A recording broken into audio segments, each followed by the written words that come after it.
How's it going? Happy Monday morning. It is early February and we wanted to take some time to join with you here via social media and talk a little bit about our March issue, which you're thinking it's only February, but subscribers will be receiving the March issue of Down East Magazine over the course of the next week. And we're about 2 weeks out from when the issue is going to land on newsstands, and we're pretty excited about it because the March issue was an opportunity for us to debut a redesign and a restructure of the magazine that we've been working on here for off and on like the better part of 2 years in some sense, it seems like. So I'm Brian Kevin, I'm the managing editor of Down East Magazine. I am here with Sarah Stebbins, who is the home editor of Down East Magazine and also the editor of mainhomes.com, and Will Grunewald, who is the associate editor of Down East Magazine. And our crew is running the show back there. I think Chris can actually put this on the screen, but the cover of the magazine in March, we thought we'd just talk a little bit about what you can expect to see this month. And the big giant, I don't know what it is, 16-point cover line says "How We Live Here." And the idea is basically that, you know, we get a lot of comments on Facebook and Twitter and Instagram and letters and emails from folks who say, you know, I don't live in Maine, but I come to Maine every summer, or I've been coming, you know, to our vacation home since I was a kid, or we love to visit any chance we can get. My parents met there, I met my spouse there, and I would love to move there someday, right? But I'm worried about fill in the blank, like finding a job or finding the right home or being able to afford this or that, or sort of making the switch, or finding the right school for my kids, or just like changing from an urban life to a rural one. And so the theme of the issue is that we got a bunch of our favorite writers together, and all folks who live in Maine, and some who grew up here, and some who came from away and have settled in, and had these guys sort of reflect a little bit on some of the challenges that people, you know, say keeps them from fulfilling this Maine dream, and sort of what some of the perks can be and what some of the challenges can be. And that's sort of the theme throughout the issue. Sarah, you grew up in Yarmouth, am I right? Yes. But you were away for a long time. College, and then 7 years after college, I was in New York City. What was the hardest thing about coming back and readjusting, do you think? Not being able to get great takeout food whenever I wanted it. Takeout options, even in Portland where I live, are slimmer than in New York City. But other than that, it just felt pretty natural to ease back in. Yeah. People kept asking me if I missed the city, and I didn't. So that told me that I'd made the right decision. And Will, you were in D.C. for a few years and come back to Camden. What was the biggest transition there? Man, I think the hardest thing was finding a place to live. I lived 4 different places in the span of, I think, my first 3 months here. Yeah. So that was tough. I lived in a hotel, a cabin, a weird duplex that didn't have doors between the units, and finally a nice apartment. So it's all worked out, but that was tough to figure out. If you're watching in real time here on Facebook Live, or you're streaming this a little bit later in the day, and you have your own sort of stories and experiences about trying to make that switch, we'd love to hear about them in the comments. Feel free to shout them out. And if you have a question about anything we talk about for the next few minutes and want to type it in the comments, our crack team back here is happy to read it out to us, and we can try and answer it. But you know, some of the goals of this redesign, I mean, kind of the main goal in a big way was just to try and do more, to kind of give readers more and see how we can use the pages that we have to just provide more, you know, killer images of Maine landscapes and people at work and people living the lifestyle, and more stories and more opportunities to call out great things we love about this place, whether it's new takeout restaurants or folks who are making cool Maine stuff. And you start to see it, you know, right away in the issue. You can see we've got some new fonts, which, if you're somebody who gets excited about fonts, I think there's some pretty exciting fonts. The contents pages look a little different and refreshed. It gives us an opportunity to to do a little bit more with some big splashy images up front. And we know, from hearing from you guys that photography is one of the reasons that people come to this magazine and have for like 64 years now. We have a couple of pages up front that we're pretty excited about that we're just calling the main moment.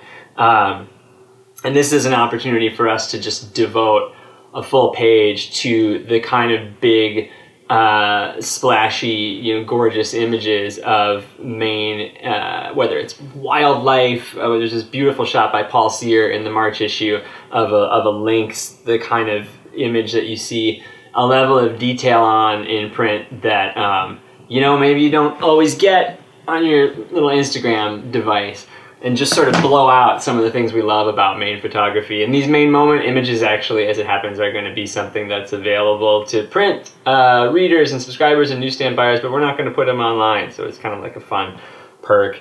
We have this page in the back of the magazine that's brand new that we're calling My Favorite Place, which is something I was kind of excited about. And if people have ideas about who we might feature on these pages in the future, the idea is we find somebody who lives here, who spends a lot of time here. They're really awesome and we love them. We ask them what their favorite place is in the state. We go out and take a beautiful picture of it, and then we have a conversation about it. It sounds like maybe we have a question. We have a question. Cindy Rogers asks, what do people do for healthcare who are located in Washington County? Resigned to traveling?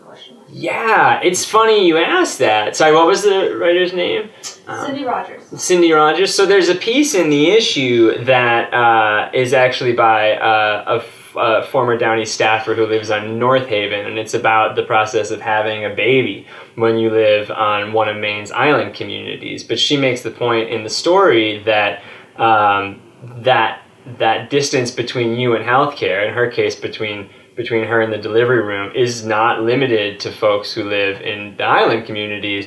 There's plenty of places in rural Maine where you are reliant on clinics, certainly. I mean, there's local healthcare in plenty of places where there may not be a giant hospital.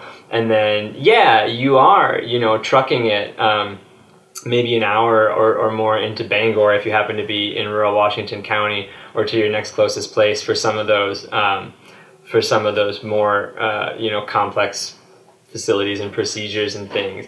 But I would encourage you to pick up the issue and read about the experiences of these women who have found, either that there's a tradition of having babies on the islands through midwifery and that, or who have had some sort of hair-raising experiences, being shuttled in labor on a lobster boat to Rockland to the hospital. Not the norm, I would say, but people make it work, and that ends up being kind of a theme of the issue, is all the different ways that we make it work here. We reorganized the departments of the magazines for the May issue too, and so you're going to see some things that, rather the March issue, some things that are familiar and some things that are a little bit new or reorganized. The North by East section of the magazine, for example, is our front of book section. It's been a part of this magazine since the 1950s, and it's the place where we get to tell small stories about people and their lives here that maybe don't rise to the level of a feature, but that deserve to be told. And it's also now where we're going to cover the arts and books and music and culture. And it's got a real nice, new, sharp look, as you can probably see on the screen there. Will edits that section. What was your favorite piece in North by East this month? It was a good section, I think. It's probably the least changed of the sections of the magazine through this redesign. I was quite fond of a story that you wrote, which opened the section, about this Millinocket marathon runner who, she was signed up to run the half marathon, right? She did. And as she approached the finish line, she decided to just go ahead and run the full marathon, and had never run a marathon before, if I recall. Nope, was her first. Yeah, and did not win by any means. And as she was kind of finishing the course, it was getting dark. She was alone on rural roads, and all of a sudden, this sort of like angel, she called her, started showing up in her SUV and delivering, I think, coffee or hot chocolate, and just checking in, making sure she was okay, and swung by multiple times. And that was kind of the push that got her through the finish line. And I think it's just a classic Maine sort of, goodwill, neighborliness story, people helping total strangers, just because it's the right thing to do. Yeah. So it was kind of a really nice sweet spot Maine story. Sure. Yeah. I mean, the fact of the Maine Marathon is a pretty cool, the Millinocket Marathon is a cool Maine phenomenon at all. We've told that story in the past, but, hundreds and hundreds of people descending on this Northwoods town and just the kind of like community vibe that you find there that is maybe not as common at a lot of other running events. We have a food and drink section that's brand new that you're going to see in March, and I think we can put the image of the opener up there for you. And that's a place where, we've been telling these stories for years, but Maine has so many great food stories, whether it's like hotshot chefs doing their thing in Portland, or it's entrepreneurs, opening up a brewery in Lubec, or we have like the highest, numbers of young farmers and this agricultural heritage in the state. We wanted a place where we could tell some of those stories and just have some fun with things that are delicious. I think they're going to be seeing this on the screen right now. What are they looking at? Well, I'm pretty proud of this page. I made this brunch from scratch. You literally cooked this brunch. I cooked it. Yeah, I cooked the whole thing. The pancakes I actually made in advance. Everything else was cooked fresh in our very small 2-top kitchen downstairs. We almost actually burned the place down. We left sausages on too long. There was a fire alarm mishap. There was a lot of smoke, but we're still standing. But the premise of the page is that March is maple season in Maine. It's when sap starts flowing and sugar houses are making syrup. And basically, we tried to pack as much maple into one brunch as we could. So we ended up with maple coffee from North Berwick. If I go through the whole list, we had a maple cocktail with a maple liquor from Pittston, if I recall. Mm-hmm, yeah. We had bourbon barrel aged maple syrup. That was a collaboration between a Jackman maple syrup producer and a Newcastle distillery. We had maple pepper from Newcastle. Maple mustard from Eastport, from Ray's, which that's right, everybody from loves Ray's, and maple sausages from Bangor. So I think that's all the maple. Maple butter? Did we get maple butter? Did you say that? Oh, we did have maple butter. That's right, from Casco Bay Creamery or butter. Maple pepper? Maybe you said that. Maple pepper. Yeah. Anyway, it's a lot of maple. There was a whole lot of maple, and just a few regular blueberries splashed around too. It was a ton of fun to do.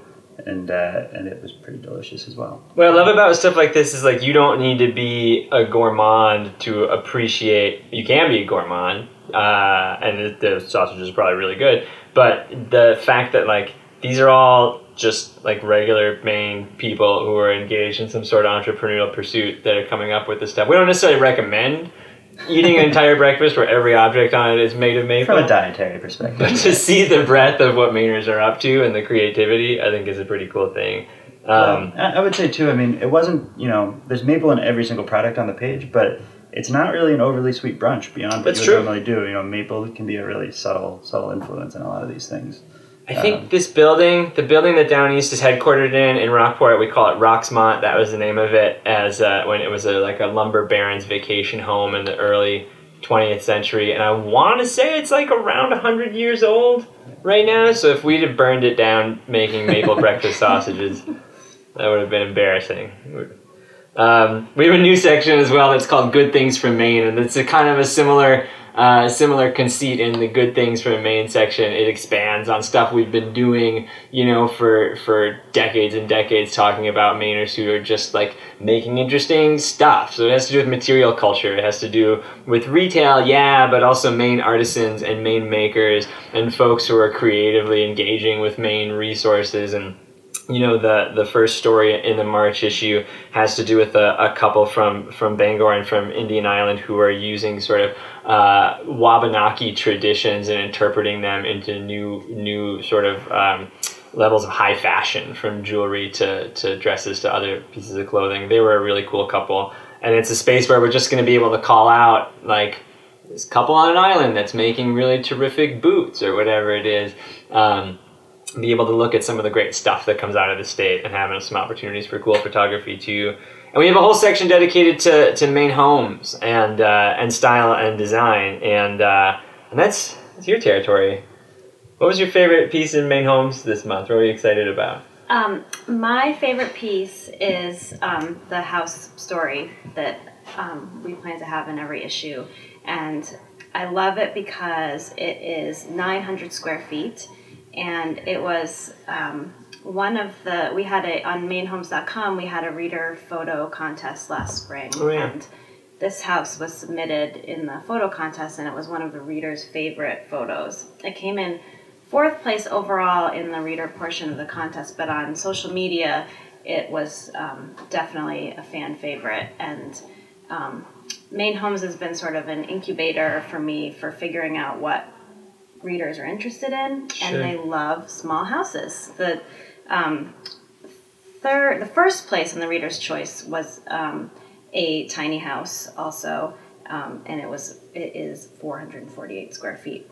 But that one's still being worked on, so we're thinking about that for the future. But Kittery I love Point? this house. It's in Kittery Point, yep. And a designer, it belonged to her grandparents, and a designer bought it, and she spends a ton of time there. It's more than just a vacation house. She spends holidays there and weekends, and it's beautiful and has lots of cool touches inside. It's gorgeous, yeah. And she just really made the most of a really small space. So it has, I feel like, a lot of lessons for homeowners to glean too for how to maximize a tiny house. What are some of the things you want to do with this section going forward? Like, what else might we see in Maine Homes in the coming months? Should I give away some of the... Generally speaking, like, in addition to, like, checking out a great small space, like, what are we going to see on those pages? Well, I have always wanted to just see inside rooms that interesting people spend their time in. So in the March issue, we have artist Dietland Vanderschaft's dining room, and I've always admired her art, and I wondered, well, what's her house look like? I bet it's cool. And so we get a little peek into her dining room in this issue, and we want to do more of that, and also just cover what's happening in the news having to do with Maine Homes. Cool. Yeah, that's great. And of course, mainhomes.com is there all the time doing way more of this kind of stuff online. We've got a couple of pages to throw up that are just excerpts from the feature, which was this "How We Do It, How We Live Here" thing. And I think actually to the woman who commented asking about healthcare, one of these pages that is going up on the screen is the opener to Laura Serino's story, "How to Have a Baby on an Island, Even a Landlocked One." The landlocked ones, of course, being these places where you may not actually be surrounded by water, but you're quite a distance from healthcare services. And so we have an opportunity to explore some of that stuff. Jessie Allison, who's one of our contributing editors and always does great work, did a piece about she grew up on the mid-coast, moved away to New York City for years and years, and came back, and she's glad she did. We're glad she did. But the dating scene for a single person, especially outside of Portland or some of Maine's more metropolitan areas, can be a challenge if you're accustomed to dating in New York, for example. And so she has a kind of a comic, but in the end, sort of heartwarming piece about that. Some of our favorite writers popped up in this package. Mary Poles, who's terrific. Spose, who you may know as a Maine rapper, but is also a terrific writer. A handful of others that we're really happy to have, and so we'll be really curious to get your feedback and hear some of your own experiences about moving to Maine, what you found challenging, or if you haven't moved to Maine, or if you grew up here, how you see your own experience reflected in these stories. Feel free to comment over the course of the day, and we'll try to answer however we can. And as the March issue lands in people's mailboxes and you pick it up at grocery stores and stuff, if you have feedback about the new look, the reorganization, anything else that you read in there, there's a great piece about the brewery Geary's in Portland and how they're reinventing themselves. There's kind of a droll story about adult summer camps. There are previews of the Belfast Farmers Market and all kinds of great stuff that we haven't even had a chance to touch on, but we'd love to hear your thoughts about it. You can always tell us here on Facebook. You can always email us. You can always stop in Rockport if we haven't burned the building down, and we're always happy to answer. So thanks a lot, and we're excited to hear what you think.